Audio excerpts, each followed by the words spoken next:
अस्सलामुअलैकुम वरहमतुल्लाहि वबरकातुहू। दोस्तों, हमारे चैनल कारवाने उर्दू में आप सबका स्वागत है। बहुत पुराने ज़माने की बात है। खुरासान में एक बुढ़िया खातून रहती थी जिसका एक ही बेटा था।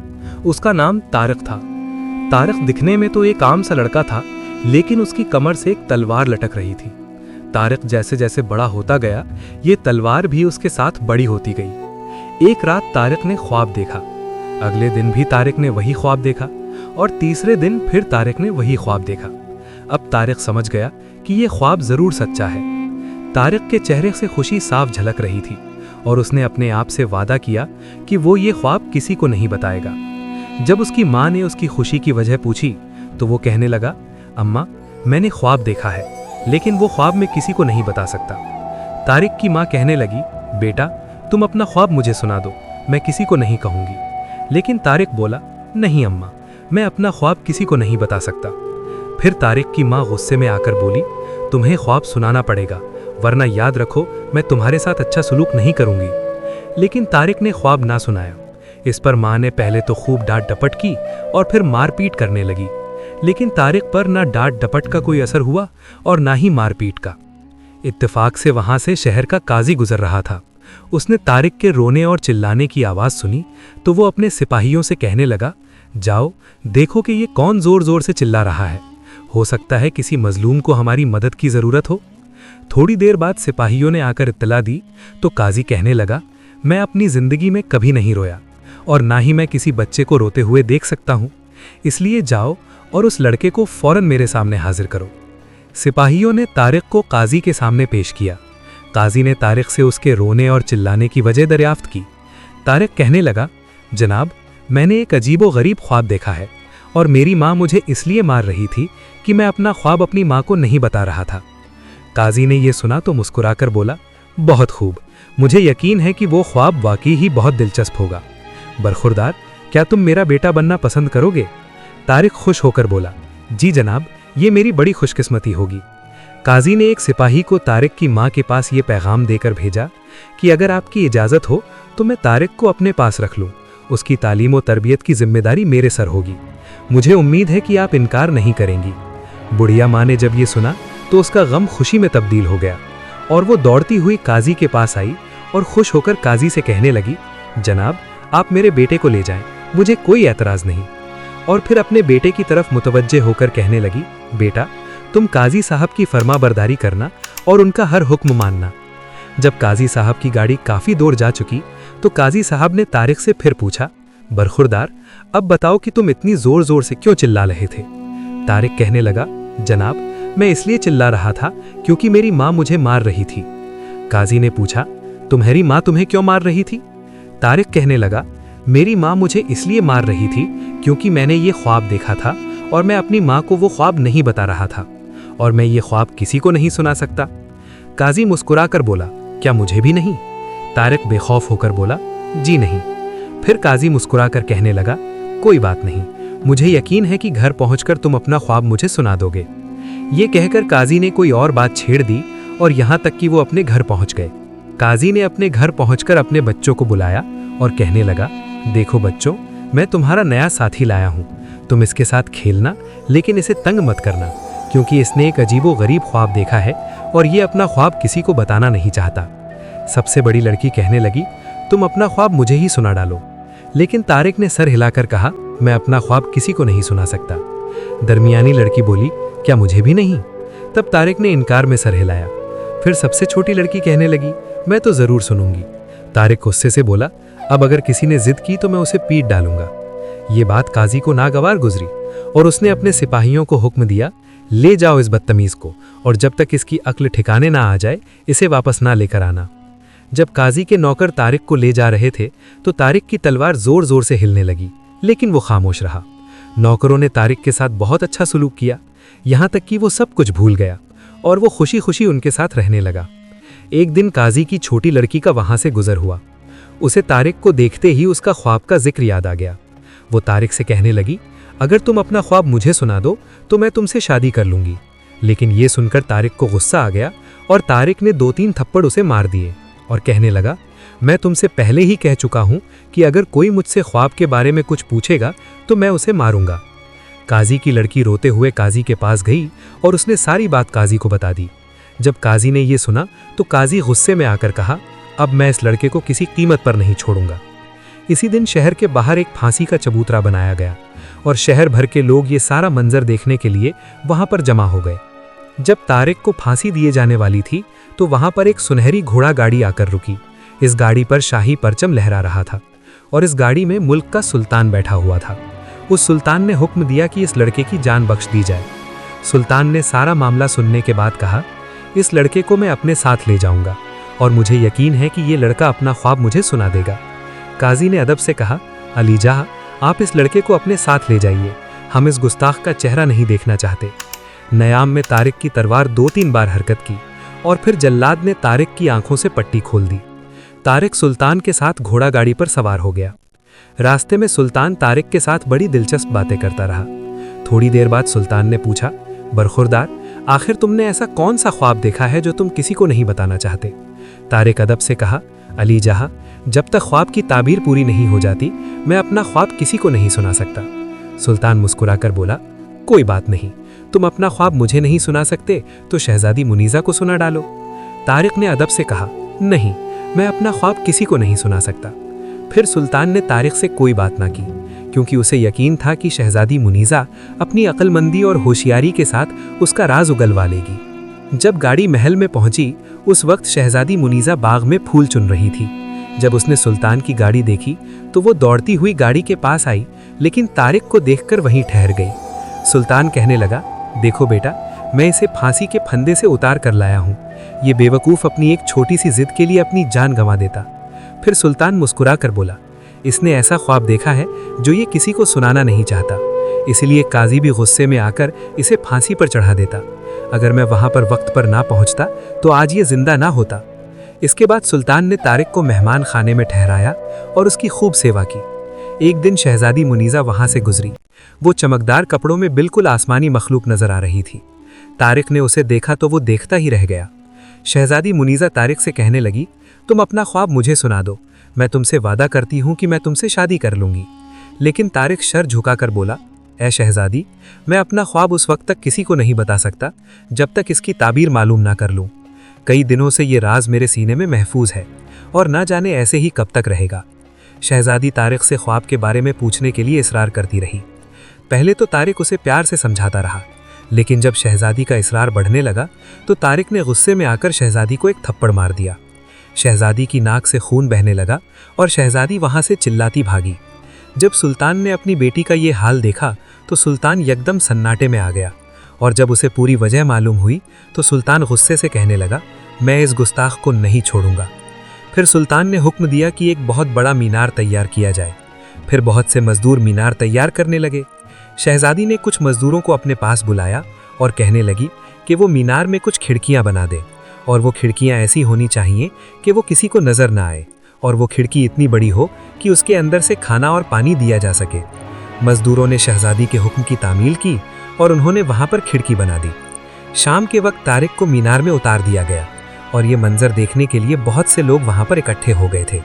हर रोज शहजादी मुनीजा तारिक के लिए खिड़की के अंदर से खाना भेजती और बादशाह भी हर रोज सिपाही को भेजता कि वो मीनार के अंदर जाकर देखे कि वो अभी जिंदा है कि नहीं, और सिपाही हर रोज सुल्तान को ये इत्तला देता कि तारिक जिंदा सलामत है और पहले से भी ज्यादा सेहतमंद है। बादशाह फिक्रमंद होकर कहने लगा, जरूर ये लड़का कोई जादूगर है। एक दिन एक मंगोल कासिद सुल्तान के दरबार में हाजिर हुआ और उसने सरकंडे की 3 छड़ियां सुल्तान को दी और बोला, मेरे आका ने यह दरियाफ्त किया है कि इनमें से कौन सी छड़ी जड़ के करीब उगी थी और कौन सी सरकंडे के दरमियान में और कौन सी सिरे पर, और अगर आप इसका जवाब ना दे सके तो मंगोल खान के साथ जंग होगी। सुल्तान ये सुनकर बहुत परेशान हुआ और उसने तीनों छड़ियों का मुआयना किया, लेकिन इन तीनों में कोई भी फर्क न था। शहजादी अपने बाप को फिक्रमंद देखकर बोली, अब्बा हुजूर, आप इसकी फिक्र ना करें, मैं इसका हल जरूर ढूंढ निकालूंगी। फिर शहजादी दौड़ती हुई मीनार के पास गई और उसने सारा वाकया तारिक को बता दिया। तारिक सुनकर कहने लगा, तुम बादशाह के पास जाओ और उसे कहो परेशान न हो, वो तीनों छड़ियों को पानी में डाल दे। जो छड़ी पानी के बिल्कुल तह में डूब जाए तो समझ लेना वो छड़ी सरकंडे की जड़ में उगी थी, और जो पानी के दरमियान में ठहर जाए वो छड़ी का दरमियानी हिस्सा है, और जो पानी पर तैरती रहे वो सरकंडे का ऊपर वाला हिस्सा है। शहजादी ने बिल्कुल ऐसा ही किया। सुल्तान ने तीनों छड़ियों को पानी में डाल दिया और फिर उन पर निशान लगा दिए ताकि वो कासिद को वो छड़ियां वापस करें तो गलती का कोई इम्कान ना रहे। अगले रोज सुल्तान ने वो छड़ियां वापस कर दी। मंगोल खान अपने सवाल का जवाब पाकर हैरान रह गया और यूं जंग का खतरा कुछ सालों के लिए टल गया। फिर कुछ अरसा गुजरने के बाद मंगोल खान के दिल में फिर से जंग का ख्याल आया, क्योंकि उसे जंग के लिए कोई ना कोई बहाना तो चाहिए था। उसने फिर से कासिद को सुल्तान के पास भेजा। कासिद ने 3 एक ही रंग के चूजे सुल्तान के सामने रखे और कहने लगा, हमारे बादशाह ने पूछा है कि इनमें से कौन सा बच्चा सुबह के वक्त पैदा हुआ, कौन सा दोपहर को और कौन सा शाम के वक्त, और अगर आप इसका जवाब ना दे पाए तो जंग के लिए तैयार हो जाइए। ये सुनकर सुल्तान का दिल डूबने लगा, क्योंकि इसी साल मुल्क में ताउन की बीमारी से बहुत सा नुकसान हो चुका था। पिछली बार तो शहजादी ने किसी न किसी तरह से उसे बचा लिया था। फिर शहजादी ने अपने बाप को परेशान देखा तो कहने लगी, अब्बा हुजूर, आप परेशान ना हो, अल्लाह ताला कोई ना कोई हल निकाल देगा। ये कहकर शहजादी दौड़ती हुई मीनार के पास गई और उसने सारा वाकया तारिक को बता दिया। तारिक सुनकर कहने लगा, फिक्र न करो, रोज़ की तरह तुम आज रात भी सोने के लिए लेट जाओ और फिर रात के पिछले पहर उठकर बैठ जाओ और बताना कि सुल्तान मंगोल खान के सवाल का जवाब न दे सका, इसलिए मंगोल आपको उठाकर ले जा रहे हैं। इतनी ही देर में मीनार के अंदर से एक लड़का नमूदार होता है और वो मंगोलों के सवालों का जवाब दे देता है। शहजादी ने बिल्कुल ऐसा ही किया जैसा तारिक ने कहा था। सुल्तान ने फौरन मीनार को गिराने का हुक्म दिया और उसके कैदी को उसके सामने हाजिर करने को कहा। तारिक को सुल्तान के सामने हाजिर किया गया। सुल्तान कहने लगा, अब तुम्हारी गलती की सज़ा पूरी हो चुकी है। बहरहाल मैं तुम्हारी आज़ादी का हुक्म देता हूँ, लेकिन इसके लिए शर्त यह है कि तुम इस मुश्किल वक्त में हमारा साथ दो। ये कहकर सुल्तान ने मंगोल खाकान का ख़त निकालकर तारिक को दिया और कहा, लो इसे पढ़ो और बताओ कि तुम इसमें हमारी मदद किस तरह कर सकते हो, और याद रखो कि अगर मैं इसका जवाब ना दे सका तो इसका नतीजा हमारी तबाही और बर्बादी होगा। तारिक ने वो ख़त पढ़ा और सुल्तान से कहने लगा, आप इत्मीनान रखिए, पहले आप 3 एक जैसे प्याले मंगवा लीजिए। एक प्याले में जौ, दूसरे में गंदुम और तीसरे में चने भरे हुए हों। जो चूज़ा गंदुम खाए वो सुबह पैदा हुआ, और जो जौ खाए वो दोपहर में पैदा हुआ, और जो चने खाए वो रात को पैदा हुआ। सुल्तान ने तारिक की बात पर अमल कर लिया और यूं उसने चूज़ों की शनाख्त कर ली। उसने तीनों चूज़ों का निशान लगाकर मंगोल खाकान के पास वापस भेज दिए। मंगोल खाकान का मंसूबा धरा का धरा रह गया। फिर उसने अपनी खाला को बुलाया, जो मुल्क की सबसे चालाक औरत है। उसने आकर उसे बताया, तुम्हारे सवालों के जवाब बादशाह ने नहीं दिए। इन सवालों का जवाब देने वाला एक बुढ़िया माँ का बेटा है। अगर वो जिंदा रहा तो एक दिन तख्त पर बैठेगा। अगर तुम सुल्तान का मुल्क फतेह करना चाहते हो तो पहले इस लड़के को यहाँ बुलाकर मार डालो, वरना मैं देख रही हूँ कि वो लड़का तुम्हारे लिए भी खतरनाक साबित हो सकता है। मंगोल खाकान ने फौरन एक सिपाही के हाथ ये पैगाम सुल्तान के यहाँ भिजवा दिया कि महल में जो नौजवान ठहरा हुआ है उसे हमारे पास भेज दिया जाए, वरना हमारी फौज तुम्हारे मुल्क को तबाह व बर्बाद कर देगी। सुल्तान मंगोल खाकान का खत पढ़कर बहुत रंजीदा हुआ, क्योंकि वो तारिक की खिदमत का बहुत शुक्रगुजार था। जब उसने ये बात तारिक को बताई तो तारिक हंसने लगा और सुल्तान से कहने लगा, आलीजा, आप मेरे जैसे ही 2 हमशक्ल लड़के और तलाश कर दीजिए, बाकी सब कुछ मैं देख लूँगा। सुल्तान ने तारिक के 2 हमशक्ल लड़कों को तलाश कर लिया। अब तारिक ने उन्हें अपने जैसे ही कपड़े और जूते पहनाए और उनमें अब कोई फ़र्क नज़र नहीं आ रहा था। सुल्तान ने तीनों लड़कों को कासिद के साथ मंगोल खाकान के पास भेज दिया। मंगोल खाकान ने उनकी खूब खिदमत की और उनका हाल दरियाफ्त किया। तीनों लड़कों ने एक ही आवाज़ में मंगोल खाकान के सवाल का जवाब दिया। मंगोल खाकान ने उन्हें बैठने के लिए इशारा किया। तीनों एक ही वक्त में बैठे और एक ही वक्त में खड़े हुए। मंगोल खाकान उनमें कोई फ़र्क महसूस ना कर सका। फिर मंगोल खाकान की खाला कहने लगी, कल तुम बड़ी आसानी से उस लड़के को पहचान लोगे जिसकी तुम्हें ज़रूरत है।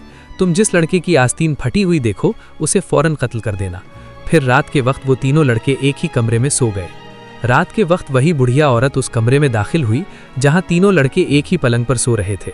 दरअसल वो बुढ़िया औरत एक जादूगरनी थी और उसने अपने जादू के जोर से ये मालूम कर लिया कि इनमें से तारिक कौन है। फिर उसने एक कैंची के साथ तारिक की आस्तीनों को फाड़ दिया और खामोशी के साथ वहां से चली गई।